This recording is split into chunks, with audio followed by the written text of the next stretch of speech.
The Vatican rules over approximately 2 billion of the world's 6.1 billion people. The colossal wealth of the Vatican includes enormous investments with the Rothschilds in Britain, France, and the USA, and with giant oil and weapons corporations like Shell and General Electric. The Vatican solid gold bullion worth billions is stored with the Rothschild-controlled Bank of England and the U.S. Federal Reserve Bank.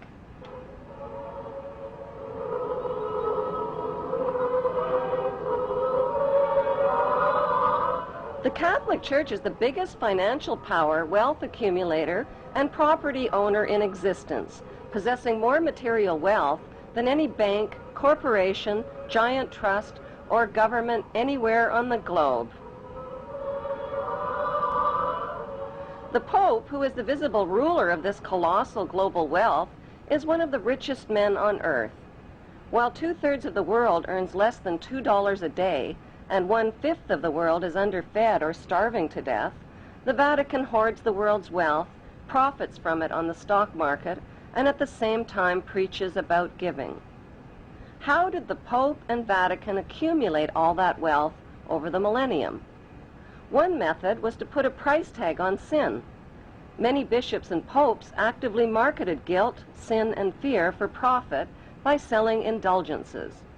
Worshippers were encouraged to prepay for sins they hadn't yet committed and get pardoned ahead of time. Those who didn't pay up risked eternal damnation in Satan's oven.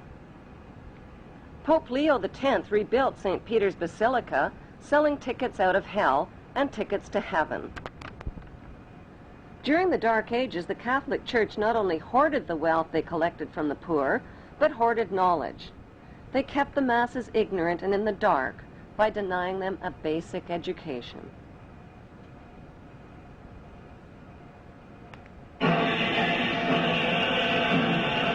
More than 60,000 armed Christians were on their way to reclaim Jerusalem from the infidel. Between 1095 and 1291 AD, the Pope launched 7 bloodbaths called the Christian Crusades, torturing, burning, beheading, and mass murdering hundreds of thousands of Muslims and Jews in the name of God. The Pope's brutal soldiers were called Knights Templar, or Knights of the Temple of Solomon, and evolved into today's secretive brotherhood called the Freemasons. Between 1450 and 1700 AD, the Catholic Church followed up their holy terror with the Inquisition. Based on rumors of practicing witchcraft, the Catholic Church hunted down, tortured, and burned alive millions of innocent women at the stake.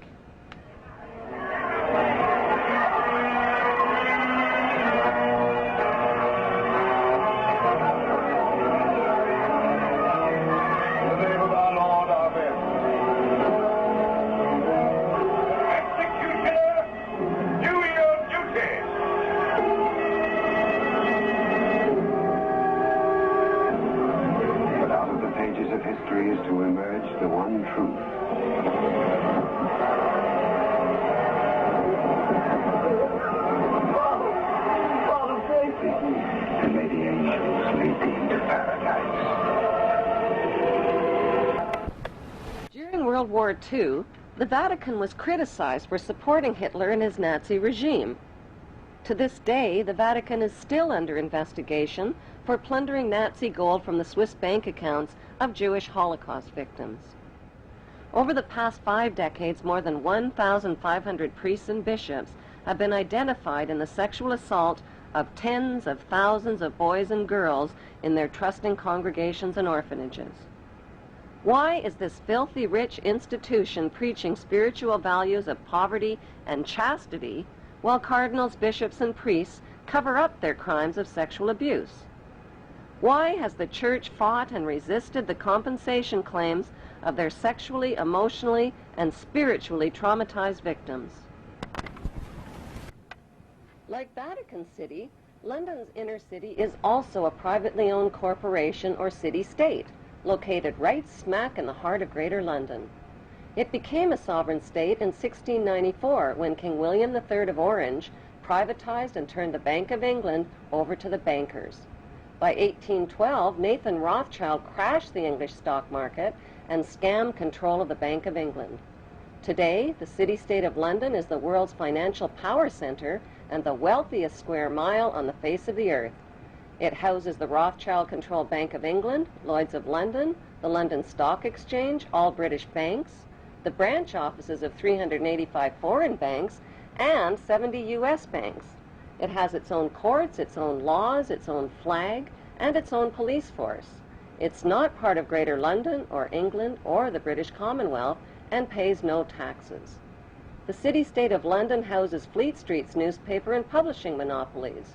It is also the headquarters for worldwide English Freemasonry and headquarters for the worldwide money cartel known as the Crown.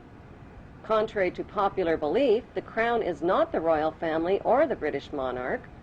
The Crown is the private corporate city-state of London. It has a council of 12 members who rule the corporation under a mayor called the Lord Mayor. The Lord Mayor and his 12-member council serve as proxies or representatives who sit in for 13 of the world's wealthiest, most powerful banking families. This ring of 13 ruling families includes the Rothschild family, the Warburg family, the Oppenheimer family, and the Schiff family. These families and their descendants run the Crown Corporation of London. The Crown Corporation holds the title to worldwide Crown land in Crown colonies like Canada, Australia, and New Zealand. The British Parliament and the British Prime Minister serve as a public front for the hidden power of these ruling Crown families. Like the city-state of London and the Vatican, a third city-state was officially created in 1982. That city-state is called the District of Columbia and is located on 10 square miles of land in the heart of Washington. The District of Columbia flies its own flag and has its own independent constitution.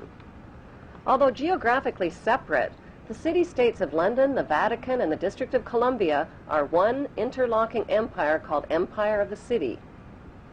The flag of Washington's District of Columbia has 3 red stars, one for each city-state in the 3-city empire.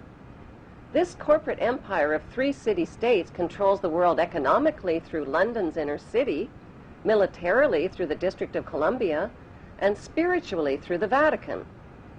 The Constitution for the District of Columbia operates under a tyrannical Roman law known as Lex Fori, which bears no resemblance to the U.S. Constitution. When Congress passed the Act of 1871, it created a separate corporate government for the District of Columbia. This treasonous act allowed the District of Columbia to operate as a corporation outside the original Constitution of the United States and outside of the best interests of American citizens.